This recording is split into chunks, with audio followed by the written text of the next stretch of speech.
With that, I think we can get started. So welcome everybody. Amin and I are excited to have you today. We know one of the hottest topics of this year, 2021, is around GA4 and the future of Google Analytics. So we're excited to have an action-packed 30 minutes with you all today. Again, as I mentioned earlier, please ask questions, engage in the chat at the bottom of your screen. But let's get started. So real quick on introductions, my name is Brad Pranger. I lead our partnerships team at InfoTrust. I have the pleasure of working with many types of stakeholders across all kinds of organizations. And the hottest topic right now is around GA4, how to think about it, what should my organization be doing today, and how do we think about evolving this over time to onboard, but then also eventually migrate from Universal Analytics to GA4. So excited to share a ton of good content today. And Amin, I will let you do a quick introduction of yourself and we'll get started. Sure. Thanks, Brad. Hello, everybody. My name is Amin Shaki. I am VP of Client Services here at InfoTrust. And I also have the pleasure of working with a lot of our amazing partners, both clients and on the Google side, and really have so much that I want to share and we will be sharing in this session today, and a lot coming up this year with GA4. So yeah, excited to be here. Please let us know if you have any questions, comments. I see some people already chatting a little, so that's great. We'll try to cover those as we go, but excited to be here. So Brad, back to you. Let's do this. So just quick background for everybody. This is not a sales pitch, I promise, but just giving everybody context of who InfoTrust is. We're an end-to-end analytics consultancy. We're one of Google's premier partners. Fun fact, we've actually been working with Google and GA4 over the past 2 years. We've had a task force. We've been able to deliver a kind of, hey, here are the pros, here are the cons, here's feedback. So we were just very excited to be a part of as they develop this future of analytics. So that's really where we play with all of our advertisers, organizations, clients, is we really help them understand where they're at on their own analytics maturity and help to improve that to drive more efficient and effective marketing. So that's a little bit about us. If those of you have not seen our book, Crawl, Walk, Run, Advancing Your Analytics Maturity with Google Marketing Platform, it's available on Amazon, or you can reach out to one of us and we'll get you a copy, either Kindle or hard copy. But this is really essentially our business as we think about how can we help organizations move along their analytics maturity. And we strongly believe GA4 is not only going to present so many more opportunities and benefits, but it's going to be a process. And we're excited to be along with you, our current clients, potential clients, as we kind of move along this journey. So today we're really, again, going to focus around GA4, and let's get to the actual agenda. So a little background on GA4, just to make sure everybody's on the same page. Some of you maybe have done some of your own materials, reading online. Some of you may be just hearing about it for the first time. So we're going to give a little background on it, just so you can understand the history of Google Analytics and where it is now moving towards Google Analytics 4. We're going to talk through business opportunities and key features. That's why Amin is on the call today, to really give you a sneak peek into some of the exciting features and benefits that we see as we're working with a lot of enterprises across the globe as we speak. Why you should dual tag now, why it's really incredibly important. We know it may seem overwhelming, but actually to get started, it's very simplistic and very easy. So we'll speak to that. And then how InfoTrust can help. And again, please ask questions, please engage in the comments below as we go through this, because we only have 30 minutes. We want this to be super engaging, actionable, and really help answer some of the questions that you may have at your own organization. And my favorite, who are you going to call about GA4? We are here. Just a quick funny image that our marketing team did, and we love it. So we'll definitely share this out with everybody. All right, so a little background. Google Analytics is evolving again, right? So we initially, Universal Analytics, page views, screen views, all of you are very familiar with that. Google then launched Firebase, which is an extremely powerful platform, but one of the common pushbacks that we get is it's somewhat frustrating to have two different data collection models, one being on your website and one being on your application. And the most exciting part for me, especially in all the conversations I'm engaging in, is what GA4 is bringing is to a complete events plus parameters model. So the page views that you're seeing today in Universal Analytics, it's moving and you're not going to have to think about such siloed information. So like, how do I stitch together website behavior with my mobile behavior?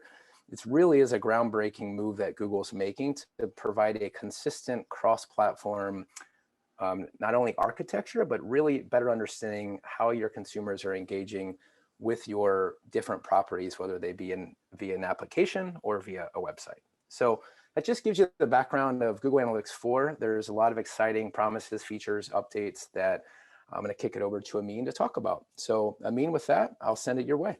Cool. Thank you, Brad.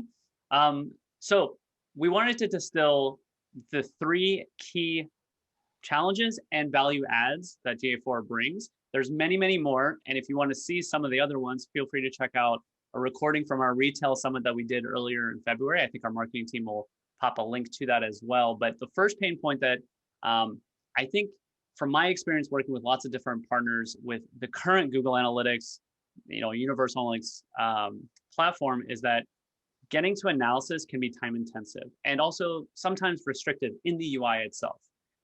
With Google Analytics, currently Universal Analytics, the reports are pre-built, not pre-populated, but pre-built and configured for you, which does allow standardization. But we've seen a lot of challenges over the years where a lot of our partners and our own analysts are trying to slice and dice the data in a custom way to get the answers they need for analysis they're trying to do. And the UI just is constricting. It's clunky. There are custom reports you can build. Yes, you can export the data out of Google Analytics into BigQuery or other tools and visualize it. It's time intensive. Finding the right answers to the questions that you have to move your business forward, restrictive. And we've heard, other analytics platforms have white space areas or workspace dashboarding where you can, it's an empty slate and you add in whatever metrics and dimensions you want to get the answers that you need. With GA4, we have here the solution of flexible yet structured reporting. What does that mean? Because that might be contradictory. The model that Brad mentioned of bringing events and parameters across app and web and any type of data collection allows this to happen where you have structured reporting because it's one event model across any platform that you're collecting data on. So there's no more configuring for different types of scopes and app plus web and all that stuff. It's structured from a data collection perspective, but it's flexible in the UI. And that's the image that we're showing here from the analysis hub, where essentially you can build a white space type of report. You can add different dimensions and metrics that in standard reports are very structured and or limiting. One thing that's also not shown here, but important to call out with GA4 is the UI for the reporting interface will be customizable by admins. Why that's important is if you're a large organization supporting lots of markets or brands or teams, business units, what have you, you might not want everyone to have full access to all the data and all the reports, which is the current approach. You give anyone access to Universal Analytics view, they can see all those standard reports. They can click around, but they're still structured so much, they're inflexible. Now, not only can you give people full access and white spaces or the analysis hub, you can also restrict what they see, and admins at the central level can have more governance and control around who gets what type of reports so they can be actionable and move faster with decisions, not get bogged down or distracted with all the other reports that they might get lost into or go down rabbit holes. So that's kind of the big thing here. It's flexible yet structured reporting. One thing I also want to mention with the model, there's so much more processing capabilities that Google can do on their side now with this new model that reports will render faster. They're more flexible and they can be exported quicker and lead to other things which will come up in the next slides. Quick shout out to user paths and built-in machine learning, which we have examples for coming up. But we can go to the next slide. Speaking of machine learning and AI built in, so again, with this new model, Google can use their Googleness, their power for running analysis on this data for you and surface these insights and these different types of metrics right in the UI. So previously, the reports were built how they are, and you'd have to log into the UI to slice and dice, or export it all out into, say, GCP and run your own custom analysis there, which is valuable. And we have, our own data science or discovery team that does a lot of customer lifetime value analysis or predictive modeling, all in BigQuery from extracted, exported data from Universal. That can still happen with GA4, but there's more built in and powered by Google. So again, it's about more efficiency, more speed, more access to these advanced metrics and advanced insights that can really move your business forward. And these are just a couple of screenshots of, on the left here, kind of the intelligence home. This is in true googly fashion. You can ask a human question and get a human answer versus, very structured. I need this metric, this dimension to get this kind of report, and then I have to analyze it myself. You can simply ask, like, how many users bought this product last week? Boom, you'll get an answer in the Intelligence Hub. That's the concept. That's the thought behind the GA4 Intelligence Hub.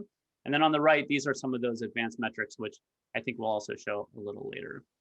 So that's the second big challenge and solution that GA4 brings, is more built-in predictive analytics and advanced measurement or insights that otherwise took a lot of time, effort, or had to be done outside of GA directly.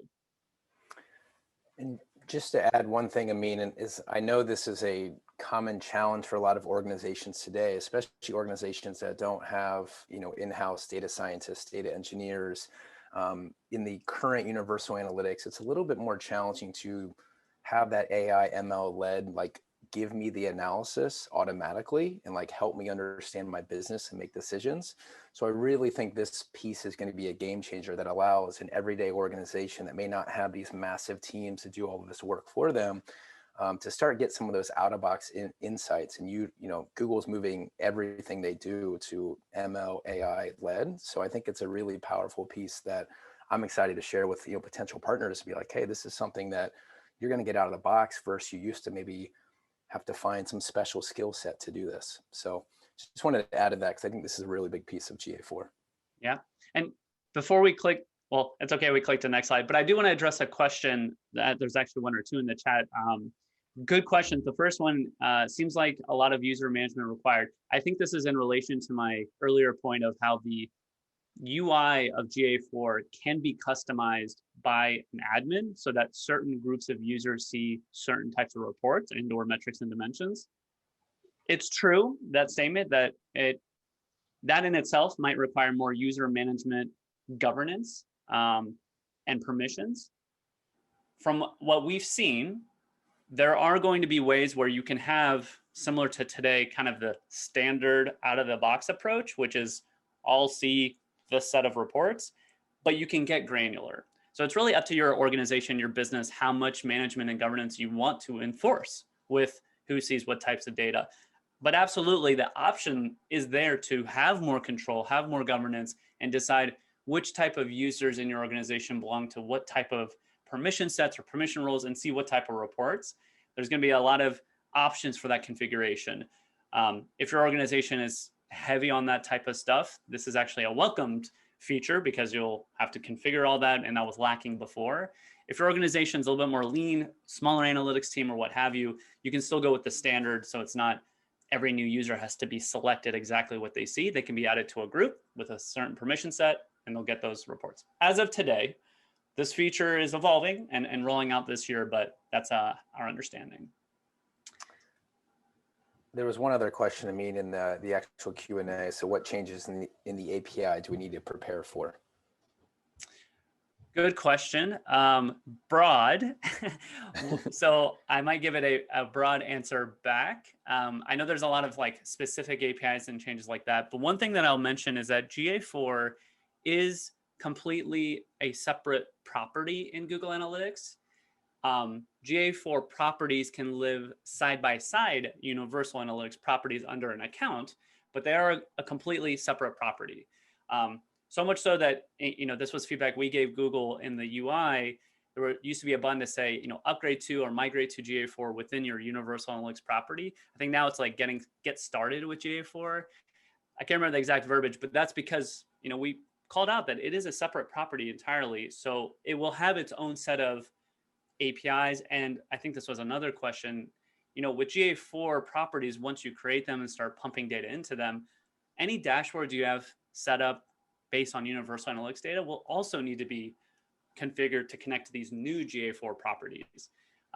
Eventually, we're saying dual tag now, and then in the future, GA4 can be your source of truth, and you can eliminate Universal and the dashboards that you have connected to them, because by then you hopefully will have new dashboards connected to GA4 for the new purposes. So it will be new properties and new configuration needed with a new set of APIs. Now the limits and things Google's still working on, and we can't share too many details about that today. Happy to take that offline to see what we can share, especially if you're a 360 client and under their NDA, there might be more you can learn from at this time. I just wanted to emphasize, like, we right now are working with many of our clients, all of our clients, on what does that transition plan look like. This is not something to overwhelm you to say, oh my gosh, the world is falling, we need to move everything over away from universal analytics. But it is important right now that you take those steps and have a plan for your organization over the next 6 to 12 months to plan for, you know, again, the support from a Google standpoint towards their product is all going towards GA4. So ultimately, you need to prepare your organization not only from how to implement, how to make sure to understand that data, but training and dashboards. And there's different things to consider that we're working with our clients through now. So we're going to talk a little bit about what that crawl, walk, run approach is to fully implementing GA4 and utilizing that as your source of truth. But it's just something to keep in mind of is it's not like right now or by the end of next week, you have to have everything completed. It's just more of putting your organization in a good spot to stay competitive and take advantages of a lot of the new features and functionality within GA4. Yep. And I think a lot of the things we're going to be showing here, you'll have access to if you dual tag even the basics today, like Brad just mentioned. But what I really enjoy about these sessions, a little side, is that the comments are giving us information of what others are looking for beyond just the clients and partners we're working with. So we can give that to Google and kind of help influence the roadmap as well. So there's a lot of features available today, and that's why we say dual tag now and start getting a flavor of it. But a lot of the things, you know, some of the questions I see might not be able to be shared today or in process of being built throughout the rest of this year. But by next year, the year after, it'll be in a place that's actually usable and as your source of truth. So I'm going to come back to the slides and then we'll come back to the questions. I love the chatter though. From the third kind of key challenge and opportunity or solution with GA4 is around consent. So this is, I know different organizations have different levels of impact around consent and, you know, between all the privacy regulations and browser changes and things like that, how much that's been affecting their analytics. Most of our partners that are global enterprises with brands in Europe have been more affected, where there are deployments of consent management systems that may have either blocked some users from being tracked at all, or just how cookies are handled. With GA4, because it is privacy focused, it's privacy first platform, if you will, and the whole model supports that. There are things like consent mode, which has been available for GTAG, but with some added betas and new features within consent mode that's developed to address the challenge of data loss or data changing while still being very focused on what's allowed from a privacy perspective. So the image here, it's an oversimplified image, but essentially what it's showing is that, you know, for some organizations today, the way they've set up their consent management is if a user doesn't consent, we don't track them, period. Now, with consent and privacy regulations, and we have lots of content on this on our various, you know, taginspector.com and infotrust.com, it's more about the cookies and reading and setting cookies that can be identified as user information. Google Analytics has an approach to track users without cookies. It's anonymous tracking. We actually have a blog post I think our marketing team can maybe post around a cookieless tracking approach with Universal before consent modes updates and betas have been rolled out or are rolling out now, which essentially allows you to capture anonymous cookieless data such as events or conversions, and then apply modeling to bridge the gap of those other metrics that you otherwise would just not have. Things like users or sessions, things that you need cookies to understand it's the same user or session. You can apply modeling with GA4 to bridge that gap that otherwise would have been lost for those types of metrics. Again, there are solutions today where you can capture anonymous cookieless info like events or conversions for users that may not have consented to allow cookies to be read or said about them. But the modeling aspects and really the opportunities here that we're seeing from Google, and again, not all we can share with the consent mode and GA4, it's really to address that problem while being compliant with all the privacy regulations. So I think that's a really big challenge and lots of solutions coming for GA4 to tackle that.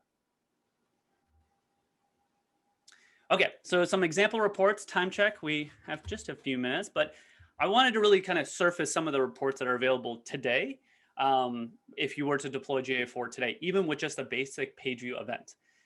Number one, improved pathing analysis. This is a pain point with Universal Analytics. The current pathing reports are highly sampled, difficult to use, not very flexible. This is the new pathing report and the new path to better analysis. So this is just an example here where you can apply different events, because it's all the event model now, to showcase the journey that users might take. And you can apply different segments and breakdowns. And I think this is really powerful upgrade from the current capabilities that Google Analytics or Universal Analytics has right in the UI directly. And these are only getting improved more and more, so that it's really easy to see what's that customer journey within your digital asset, like your website. And with the same model, it makes it faster to render, more data in here, less sampling, really just an improvement all around. So shout out to pathing reports. Mentioned machine learning earlier. These are a couple of the metrics, and I won't read through all of them, but just to show purchase probability, churn probability, revenue prediction. I mean, these are things that previously you would only be able to do outside of GA, or it was really limited and clunky within the UI, and now it's a lot more advanced. Because Google can do that now with the more robust model that can allow their machine learning and power to come in. On the right, though, this is one thing I'm really excited about and seeing more and more is anomaly detection.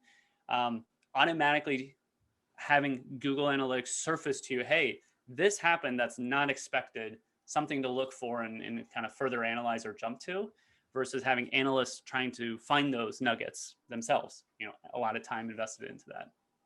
So that's a really cool report. Funnel analysis, I wanted to touch on this. There are funnels available today for Universal Analytics, particularly for 360, GA360.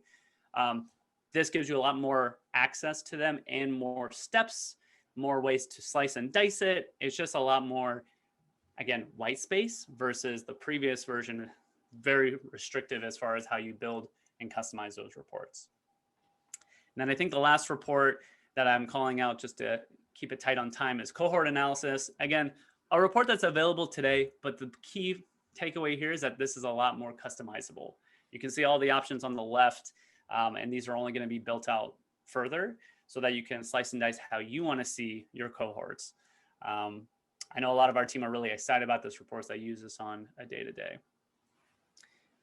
So I think that's the last of the reports. Did we want to take a look at the chat or run through the next? I haven't taken a look at the chat if there's any open questions. Maybe there are not. I will let you take a look at the questions, Amin. I'll keep going, and then hopefully we have a couple minutes at the end to address any questions that are outstanding. Cool, sounds good.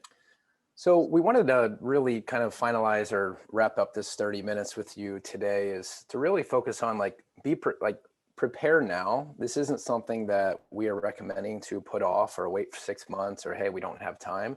There's very simplistic things you can do today. Just dual tag, right? Dual tag, put the GA4 tag platform on your site.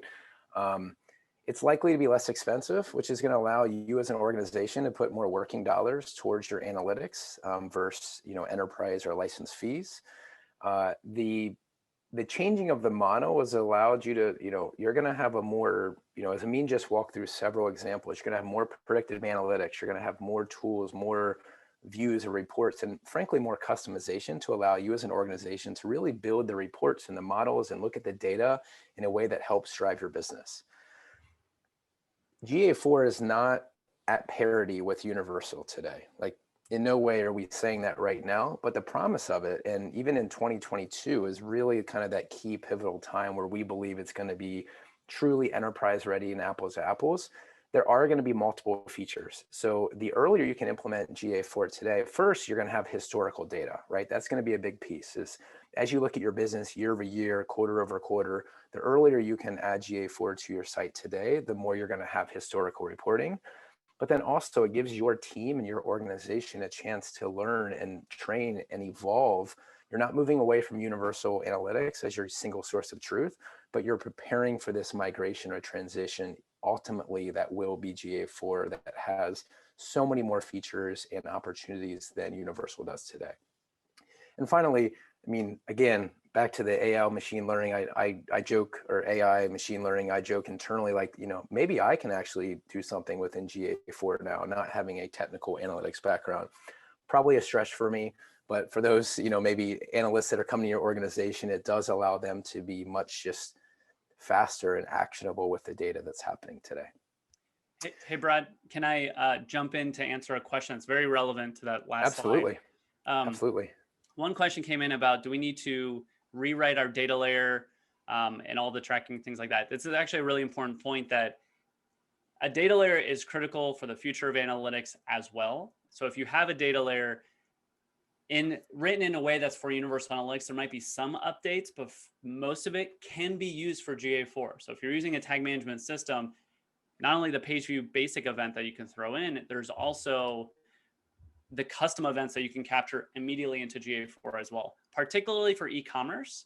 If you're using the e-commerce data layer structure for universal analytics, it's backwards compatible with GA4.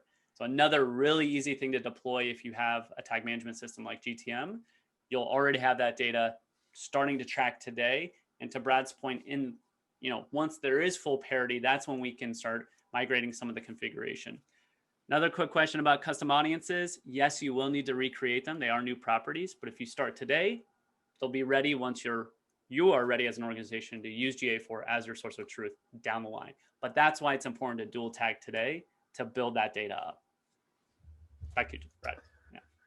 Thanks, Amin. I'm glad you jumped in and answered that. I mean, and I love the questions. Please keep them coming. And as far as follow-ups, like, please reach out to us. We'll be happy to have, like, let's have a discovery session. Let's learn more about your organization, how we can make sure we're building a roadmap for all of you and answer the specific questions that you're being asked internally by your team. As we think, we are one of Google's top analytic technical partners. So again, we're working with organizations and Google to really move along this process. Here's a very simplistic crawl, walk, run approach as we think about GA4.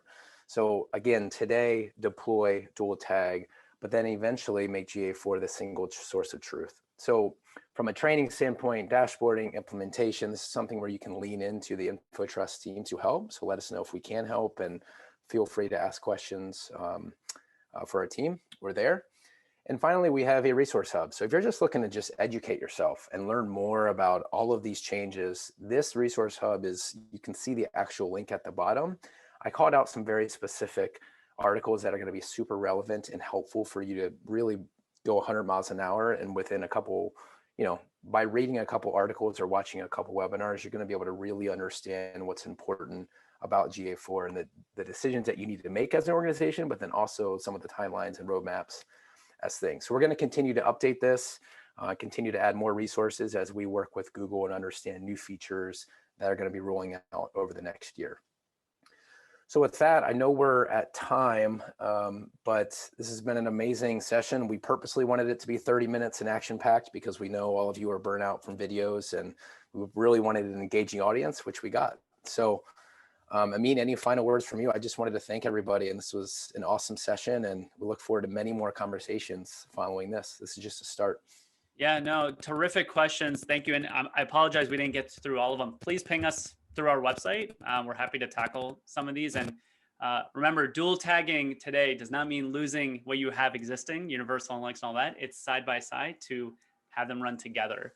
But yeah, I appreciate everyone coming in and being so engaged. And if you want more of this type of content, also let us know. We're happy to have one-off conversations or more of these type of open sessions as well. So thank you all. Thanks, everybody. Take care. Have a great rest of your week. Stay safe.